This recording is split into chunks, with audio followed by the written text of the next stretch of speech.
Hi, I'm Brad from ShopDog Vans. We're a van builder out of Ontario, Canada, Stratford area, and here today with our latest completed build, which is a 2 Loons.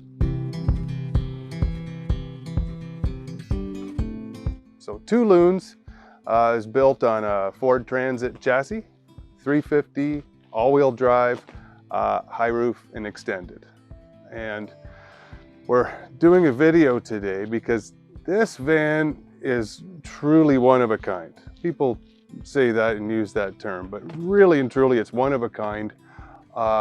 There's a lot of interesting systems, finish, layout, and other elements in here that we'll talk about that makes this conceivably one of the best vans we'll ever build. So we wanted to make sure we documented it properly with the video today.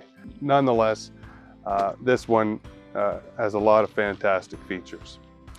So this van was built for Chris and Catherine Cumming. They wanted a van that they could continue traveling in, wanted to do some land traveling.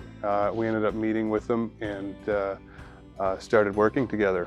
What was different about this one is Chris and Catherine designed their own van. Typically we'll work with clients who have some general ideas, they've seen some pictures on the internet, and they'll kind of guide us to come up with the layout. Chris and Catherine went so far as to prepare completely detailed drawings on all the systems. And really we welcomed that. Clearly they'd done their research, and Chris with his engineering background had all that foundation and that knowledge that we weren't concerned with any of the systems in his design. So we were happy to work with them and implement the build.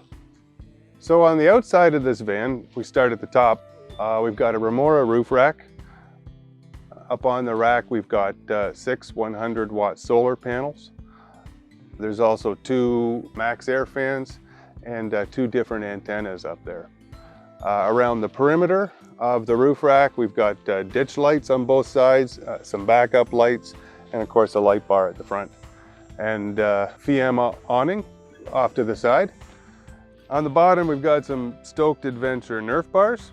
Changed up the rims with some Rhino rims here, larger tires, which are KO2s, Van Compass suspension. So we've got increased lift, increased spring capacity all around. We've got some recovery tow hooks at the front as well. One other thing which I really like is we have mounted on the driver's side rear a rack to hold a shovel and some max track recovery boards. Or hopefully the owner never needs to use them, but we've got them there anyway. Well insulated, we've got 1.5 inch insulation in the ceiling and in the floors, which is styrofoam SM. Bad insulation packed in all the cavities in the walls, thin slit in some places where space was tight, Reflectix vapor barrier, and really what's kind of become our signature is a maple shiplap veneer ceiling and walls.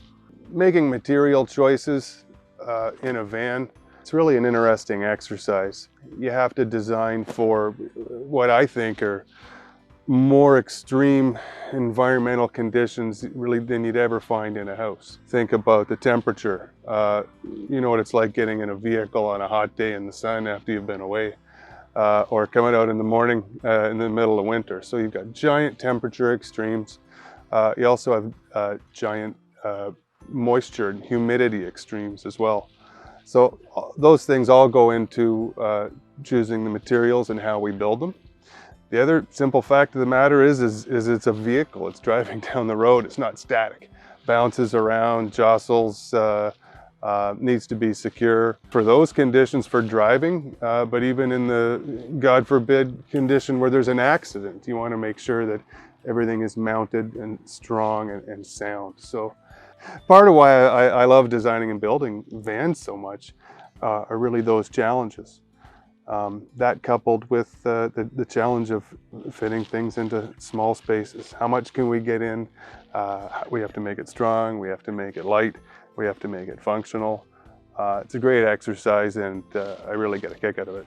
But I mean, with this van in particular, as mentioned, the owner came to us with some very well thought out designs, and we were able to implement them. We had a few cases where we worked together with the owners to modify or tweak things a little bit, but we're really happy at how this has turned out, and that we're able to implement and build exactly what they wanted. So yeah, I mean, in terms of the finishes in here, in addition to the shiplap maple cladding that we have, all of our millwork is made from Baltic birch plywood, the most dimensionally stable. And then the trim, we've used black walnut. A little bit of maple trim in some highlighted spots, but black walnut throughout. We have a solid slab black walnut countertop and some laminated walnut happy hour tables. The owners had a great idea to put some walnut accent trim on the upper cabinets, which we jokingly called the racing stripes. And we're really excited about that. That's a fantastic feature as well. In terms of flooring, we're using a marine grade flooring. It's a lawn seal product, sheet vinyl glued down with an epoxy adhesive. Very strong, very durable. The van has 2 swivel seats. And the way that this has been designed is that the seats can spin around and extend the living space. There's a Lagun mounted table on each side, both passenger and driver. And the way the configuration is prepared here, there's actually an ottoman on the driver's side, right behind the driver's seat. That ottoman, which is right now forming a part of a bench, can slide out of the way, and then there's a seating for 2 people to face each other and have a meal together as well. This van is truly one of a kind. Hopefully we get a chance to build more fantastic vans like this.